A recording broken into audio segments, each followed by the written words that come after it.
Who is Samus?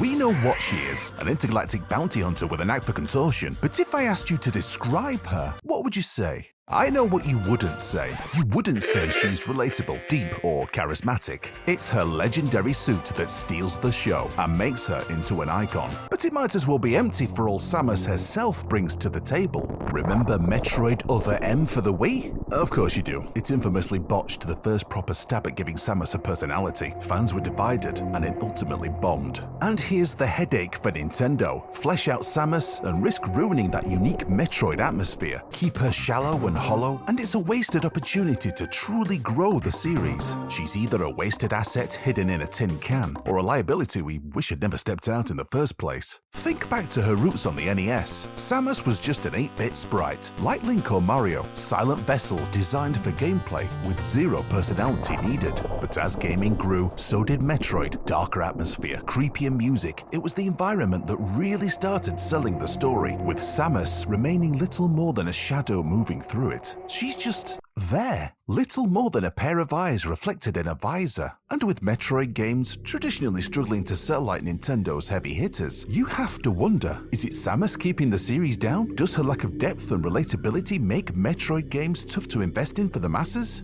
I think Nintendo has got two paths ahead, and unfortunately, both are risky.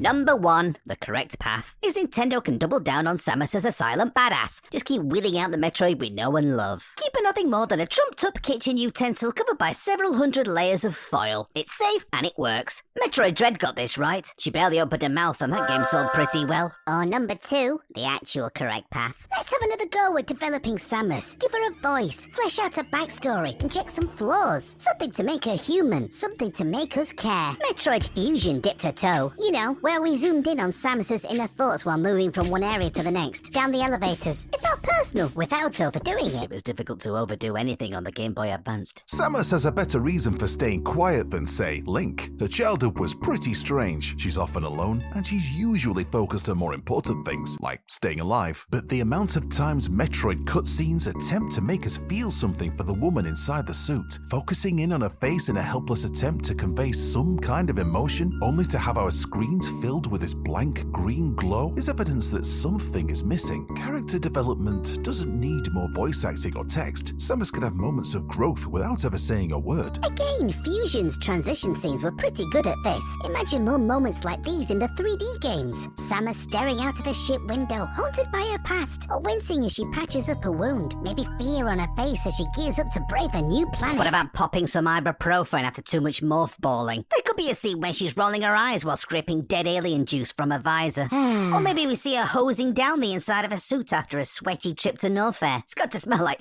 in there after a while, especially after a Ridley encounter. Am I right? That's not the kind of character development I had in mind. Maybe there's a third path. Samus doesn't need a total makeover to shine, but she could do with a spark. Nintendo can keep the classic Metroid isolation and still allow Samus to grow piece by piece. A flicker of emotion here, or a hint of a past there, could turn her from an empty metal suit into a hero we could really root for. Not always hidden behind a visor, but free for the world to see. And who knows, maybe this could be the key to making Metroid games not just cult classics, but another behemoth franchise for Nintendo. I've thought of a fourth path they could take. Oh, what now? You're not going to like it, though. No, I didn't think I would. What is it? Objectify Samus. Are you serious? She's pretty sexy. Why not? Don't look at me like that. It wouldn't be the first time if they did, and there's clearly been worse ideas. How would this solve Nintendo's Samus headache exactly? Well, for a start, Metroid games would start selling faster than Bill Trinnan's OnlyFans. It's not my fault that sex sells. Doesn't have to just be Samus and Metroid either. They could have Link flexing around Hyrule, Donkey Kong could get his fur all wet. And is it so much to ask for a game where Mario takes his top off and jiggles around? Right, we're done.